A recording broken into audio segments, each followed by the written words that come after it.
Juno e Avos è una popolare opera rock in lingua russa rappresentata per la prima volta nel 1981 al Teatro Lenkom di Mosca, dove è ancora in scena con un costante tutto esaurito. L'opera prende il nome da due navi, Juno e Avos, che costituivano la spedizione in California guidata dall'esploratore russo Nikolai Rezanov. La trama si baserebbe su eventi reali accaduti nel 1806, riguardanti la storia d'amore di Nikolai Rezanov e Maria Arguello, figlia del governatore coloniale della California spagnola. Nel 1806, quindi, Nikolai Rezanov, l'eroe di questa storia, sarebbe arrivato in California, allora parte della Nuova Spagna, per procurarsi provviste per gli insediamenti russi in Alaska. Maria si innamorò di Rezanov e i due si fidanzarono. Per sposare Maria, cattolica, Rezanov doveva però ottenere il permesso dell'imperatore e quindi ritornò in Alaska per poi mettersi sulla via del ritorno verso San Pietroburgo. Durante il viaggio però si ammalò e morì a Krasnojarsk nel 1807 all'età di 43 anni. Un anno dopo Alexander Baranov raccontò la notizia a Maria, ma lei non ci credette fino al 1842, quando Sir George Simpson le diede un resoconto dettagliato della morte di Rezanov. La donna fece voto di silenzio e visse in un monastero a Monterey, in California, fino alla sua morte nel 1857. Nell'autunno del 2000 lo sceriffo di Benicia, in California, dove è sepolta Maria, portò una manciata di terra e una rosa dalla sua tomba a quella di Rezanov a Krasnojarsk. La croce sulla tomba è incisa con «Non ti dimenticherò mai» da un lato e «Non ti rivedrò mai più» dall'altro. Questa commovente storia d'amore è servita ad introdurre un argomento non molto trattato dagli storici occidentali, cioè la colonizzazione dell'America da parte dei russi. Ma se in Occidente se ne parla poco, gli storici russi sono sicuri che i loro avi vivessero in Alaska anche prima della cosiddetta scoperta dell'America.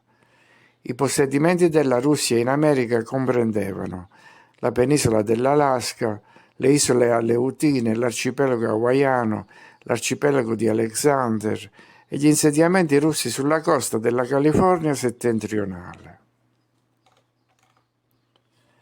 Possiamo stabilire alcune tappe della colonizzazione.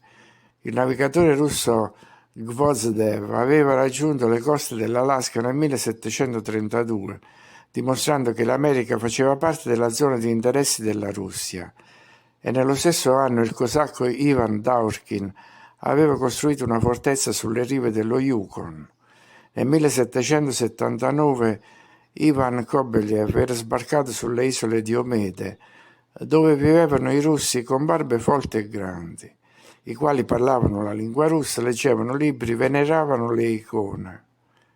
Si ipotizzò che fossero i discendenti dei marinai scomparsi negli anni antichi, i quali vivevano nello Yukon da moltissimo tempo. Altri documenti riferiscono che nel XV secolo esisteva una rotta commerciale marittima da Arcangelo all'America russa e un secolo dopo, sotto Ivan il Terribile, i russi vivevano stabilmente in America. Grigori Ivanovich Shelikov nel 1783 aveva guidato una spedizione nell'America russa, a seguito della quale furono fondate le prime fortezze russe nel Nord America, e il primo governatore dell'America russa fu Alexander Baranov. Pertanto l'America russa aveva cessato di essere solo una colonia della Russia, ma era diventata parte dello Stato russo.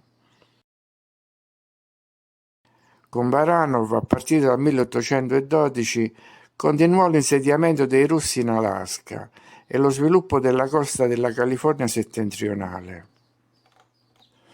Alexander Baranov visse in Nord America per 28 anni, dove fu il principale sovrano dei possedimenti russi. Per il suo impegno nell'espansione del commercio russo in America, nel 1799 l'imperatore Paolo I assegnò a Baranov una medaglia personale. Allo stesso tempo, su sua iniziativa, fu fondata la fortezza di Mikhailovsky, allora Novoarkhangelsk e ora Sitka, che divenne la capitale dell'America russa nel 1808. E, sempre sul suo ordine, fu fondata in California la fortezza di Fort Ross nel 1812. I primi mulini a vento, i cantieri navali e i frutteti della California apparvero a Fort Ross. Nella prima metà del XIX secolo l'America russa era una regione prospera, dove venivano costruite anche navi a vapore. Tutta la Russia sapeva che una parte significativa del Nord America aveva sempre fatto parte dell'impero russo. Durante l'intera guerra di Crimea nessun soldato nemico mise piede nelle terre dell'America russa. Gli inglesi conoscevano il potere militare dell'America russa. Nel 1860 la American Russian Telegraph Company pose una linea telegrafica elettrica attraverso l'Alaska e lo stretto di Bering, collegando il vecchio e il nuovo mondo con una linea di comunicazione. Fino all'inizio del XX secolo il russo rimase la lingua parlata in Alaska. Nel 1808, quindi, dopo aver equipaggiato le navi Juno e Avos, Rezanov era andato in California per acquistare cibo per la colonia. Ben presto più di 2000 libbre di grano furono consegnate a Novoarkhangelsk. E fu a San Francisco, come già detto, che Rezanov incontrò la figlia del governatore, Maria Arguello. Ma in seguito pare che le cose della regione cambiassero. Un assegno da 7 milioni di dollari, corrispondente a 120 milioni di dollari di oggi, fu presentato ai russi per pagare l'acquisto dell'Alaska. La questione fu risolta nel dicembre 1866, quando si tennero negoziati con il governo americano, a cui partecipò lo stesso imperatore Alessandro II, e l'Alaska fu ceduta agli Stati Uniti. Perché l'Alaska fosse venduta all'America resta un mistero. Si dice perché fosse molto lontana dalla capitale San Pietroburgo e dalla parte centrale dell'impero russo, e che la rotta marittima fosse molto difficile, pericolosa e piena di disagi. Inoltre, a metà del XIX secolo, la Russia prese parte alla guerra di Crimea e c'era una grave carenza di fonti. L'era dell'America russa era finita e la maggior parte dei coloni russi lasciò l'Alaska, anche se le chiese ortodosse continuarono a funzionare. A rendere l'abbandono dell'Alaska ancora più amaro, nel 1896 furono scoperti giacimenti d'oro sul fiume Klondike, con tutte le storie connesse che si possono leggere nei libri di Jack London, anche lui cercatore d'oro, a partire dal 1897. Su quanto detto finora si sono trovati in accordo sia la Russia che l'America, segno che all'inizio le narrazioni erano simili e forse concordate per nascondere qualcos'altro. Le due potenze, quasi come se non esistesse nessuna rivalità fra loro, hanno viaggiato di pari passo. Neanche la famosa enciclopedia, nulla da ridire, conferma la presenza dei russi in America e mette in risalto che Fort Ross è stato classificato come sito storico. Hanno anche specificato l'etimologia della parola Ross, che è un cognome molto diffuso anche in America, come da noi abbiamo Rossi e Russo, e in Francia Rousseau, eccetera. Ma c'è ancora qualcosa che non trova spiegazione. Il nostro eroe Rezanov si trovava quindi a San Francisco nel 1806, dove gli spagnoli danno una festa a cui partecipano i russi. La città era già grande e sviluppata e lo fu fino al susseguente terremoto e incendio, con palazzi e monumenti, con aquile, colonne, campidogli, quadrighe, la cui costruzione viene datata negli anni successivi, ma che quasi sicuramente erano stati edificati in precedenza. Quindi Rezanov era russo o apparteneva anche lui alla vecchia civiltà?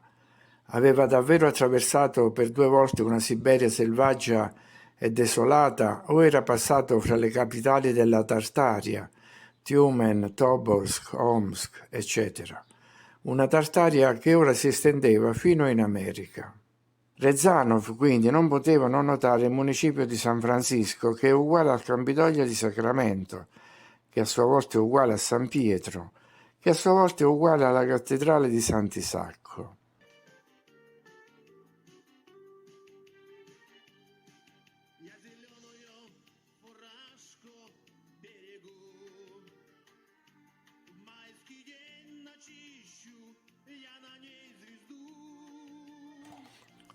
E tutto ciò rimanda alla Tartaria, che però non trova spazio in questa narrazione.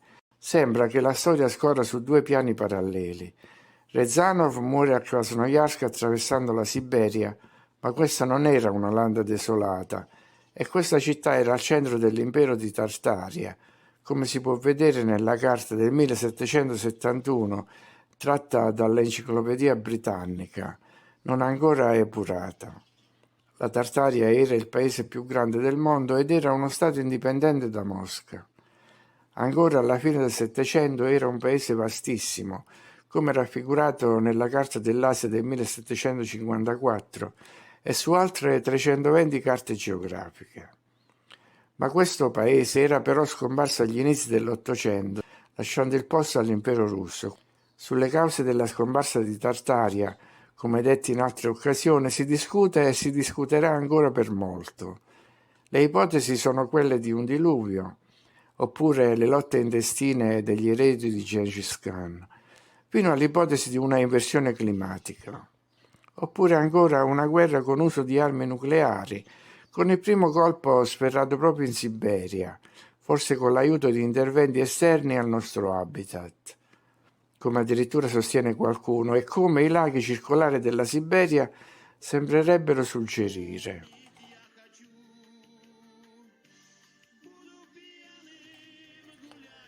Ma alla fine le potenze che oggi potremmo definire occidentali, insieme al Principato di Mosca e quello di San Pietroburgo, dove erano stati insediati i Romanov, imparentati con le dinastie occidentali degli Oldenburg e diretti dalla Chiesa di Roma, che si era insinuata fino nel Baltico con il Sacro Romano Impero, si spartiscono i resti della grande Tartaria e ne fanno sparire ogni accenno. Così, su un impero che forse era fiorito sulla terra per centinaia e centinaia di anni, le cui creazioni sono state sempre contrassegnate dalle colonne e dal simbolo della spirale, cade il silenzio. In questo quadro di spartizione si inseriscono anche la guerra di Crimea e la rivolta di Pugachev, probabilmente uno dei leader della Tartaria, sconfitto nel 1775. Solo dopo questa sconfitta i Romanov ottengono l'accesso alla Siberia, fino ad afferrare l'Alaska, che poi però non riescono a trattenere. Da parte loro gli Stati Uniti entrano dal versante occidentale del continente nordamericano e giungono fino in California. Questo assetto ha funzionato per un po', ma poi sono riprese le guerre, calde e fredde, dichiarate e non, fra Russia e America. Guerre che ancora continuano. Evidentemente qualcuno non è rimasto soddisfatto della spartizione.